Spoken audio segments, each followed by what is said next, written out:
Okay, this will be my December 1st Master of Science in Ecocentric Types of Worldviews, which is seriously lacking and which didn't represent any type of presence at the COP26. So I'm resuming the COP26 because it's pretty much what I've been predicting for the last 9 years with my theory on HSD. Again, you believe the issue is climate change. You are very far from admitting the truth about how to resolve any type of problem, which is the flaws of your operating system up here. So again, people, I told you before that when I acquired all the skill sets and I knew that I could confidently already, had participated in things like, Toastmasters or Philosopher's Cafe or Humanist meetings, I knew that I was comfortable enough to say, hey, if I use the title Doctor of Humanics, then will I be able to defend that title in a public debate? And yes, but I also realized that having kind of come up with a theory that explains so much consistently, and that data keeps coming in to prove it all the time, whether I interact with you or not, just studying you online, for example. Like if I watch a reporter say a story, I'm watching in the background of that country to see if people's behaviors match what I see here, for example, right at the laundromat here, where there's like one car in the parking lot and they would park in between two spots, like on two spots, half and half, just to be closer to the door, so they can avoid 2 extra steps in the rain, and rain that is not dangerous. You can drink this water. And just being able to reference the outside world. Oh, there's nobody there, they might say. Yeah, but people exist outside of you, and they might be here within 30 seconds. And these inabilities to reference the outside world, the sense of entitlement that you all have, the self-serving attitudes that you won't even acknowledge. And when I talk to somebody about it online or in person, everybody else teams up with them because they identify their behaviors, their thoughts, unconsciously identify with this person. Now, because I'm not wearing a suit and my name doesn't say, president or executive secretary or honored guest speaker or whatever, is what I have to say. It doesn't matter to you, which is what you guys have not been talking about again. It's the flaws up here is why you keep breaking things. Look at recycling, for example, people. It is so not efficiently done by any nation present there. I don't know if you talked about this, but if you can't even do this, right? If you can't deviate, if you can't say, are politicians really public servants if they are getting us addicted to cigarettes and they know about the bad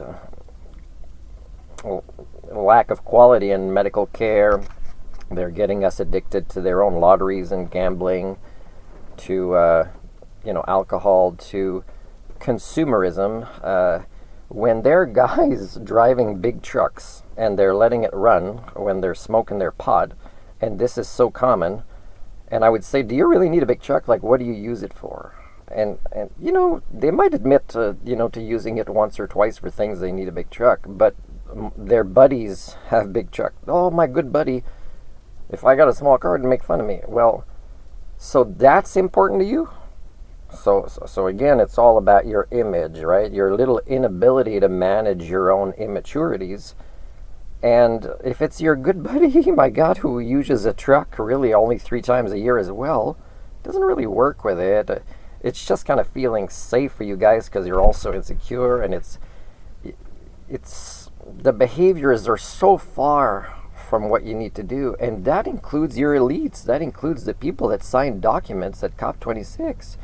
They're not going to agree to go live in a tent village for a year to experience that. As they're doing their job. They're not going to ask their kids to give up everything. And their kids might choose that it's okay because there's ways to make this fun. There's ways to learn. There's ways to become more resilient and adaptable and get a real sense of security from that. not putting on big muscles and tattoos. That's not a real sense of security.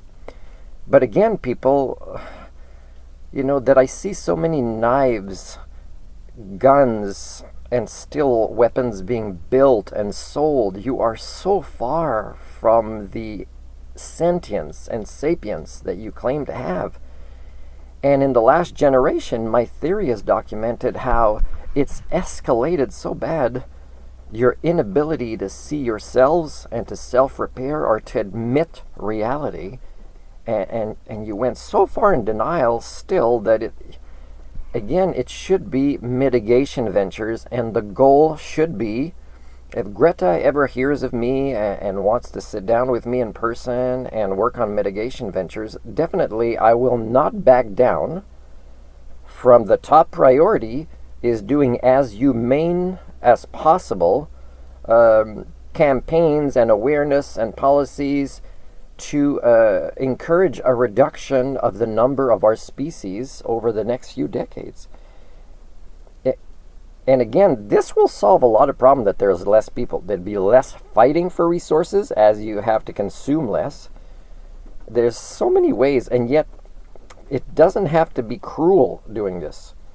And yet you guys don't want to take charge of this. So it will be cruel. You will do that cruelty to each other, and the natural world will automatically, don't take it personal, respond to you in this way. When it comes to not just climate-related things, but virus-related things, bacteria, microbes, germs, all sorts of things, and you guys will keep attacking the natural world thinking it's wrong instead of you're wrong. So I'm going to listen a little bit to this lady here as I press pause that is doing some final comments on COP26.